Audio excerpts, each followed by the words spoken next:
Veteran DAP Lim Kit Siang membuat rayuan terbuka kepada Perdana Menteri, Peguam Negara dan Suruhanjaya Pencegahan Rasuah Malaysia SPRM supaya kekal menghormati kehidupan awam dan menggugurkan pendakwaan pengubahan wang haram terhadap menantunya Betty Chew.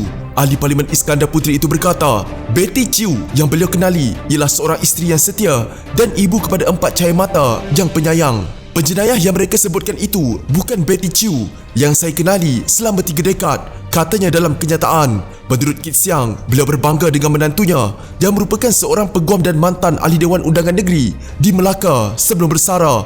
Malah katanya, beliau juga berbangga meskipun menghadapi tekanan kerja, Betty masih boleh menjaga Guan Eng dan membesarkan 4 orang anak cucu kesayangannya. Kit Siang juga berkata, menantunya Betty tidak mempunyai barangan kemas, jam tangan atau beg tangan jenama mewah di rumahnya. Justru, mengapa ada percubaan untuk menggambarkan Betty Chew sebagai Rosmah Mansor kedua Malaysia? Soalnya, beliau juga melahirkan rasa terkejut apabila Betty ditangkap SPRM dan akan didakwa di Mahkamah Butterworth Selasa ini di bawah Akta Pencegahan Pengubahan Wang Haram dan Pembiayaan Keganasan atau AMLA. Katanya, tindakan itu seolah-olah beliau seorang penjahat besar di Pulau Pinang yang terlibat dalam jenayah yang kebiasaannya dikaitkan dengan aktiviti pengubahan wang haram seperti pemberdagaan dadah, pembiayaan aktiviti keganasan dan rasuah. Saya tidak mahu mengulas lanjut mengenai kes tersebut dan saya akan menyerahkan perkara itu kepada peguam untuk membela beliau, katanya.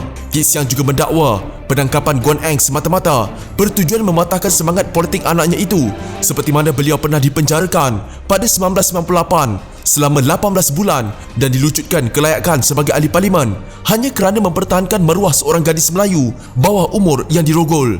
Tuduhan rasuah terbaru terhadap beliau mungkin merupakan yang pertama terhadap pemimpin politik utama di mana tidak disebut jumlah rasuah atau jumlah habuan tertentu, tetapi amount yang tidak jelas, iaitu 10% keuntungan yang akan diperolehi kelak. Saya percaya anak saya tidak meminta dan tidak menerima wang sebagaimana yang dibuktikan bahawa tidak ada wang rasuah dijumpai secara tunai atau di dalam akaun bank peribadinya, katanya.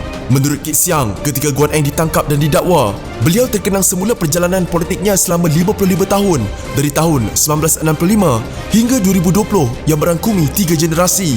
Tidak pernah terlintas di fikiran saya ketika saya membuat keputusan untuk mengabdikan diri dalam politik dan berjuang untuk Malaysia yang lebih baik pada tahun 1965 dengan mengingkari nasihat keluarga dan rakan bahawa sepanjang 55 tahun selepas itu saya akan melihat Guan Eng sekali lagi berdepan dengan dugaan dan penderitaan. Mereka yang tidak kuat pasti akan cepat patah semangat dengan peristiwa yang dilalui Guan Eng, katanya sambil mengakui tempoh 12 bulan Guan Eng ditahan di penjara Kajang pada 1998 hingga 1999 merupakan tempoh terburuk dalam hidupnya, bahkan lebih buruk daripada 2 penahanannya di bawah Akta Keselamatan Dalam Negeri. Begitu juga ketika kali kedua semasa Operasi Lalang pada tahun 1987 ketika beliau dan Guan Eng berdua yang paling awal ditahan tetapi paling akhir dibebaskan dari pusat tahanan Kamunting.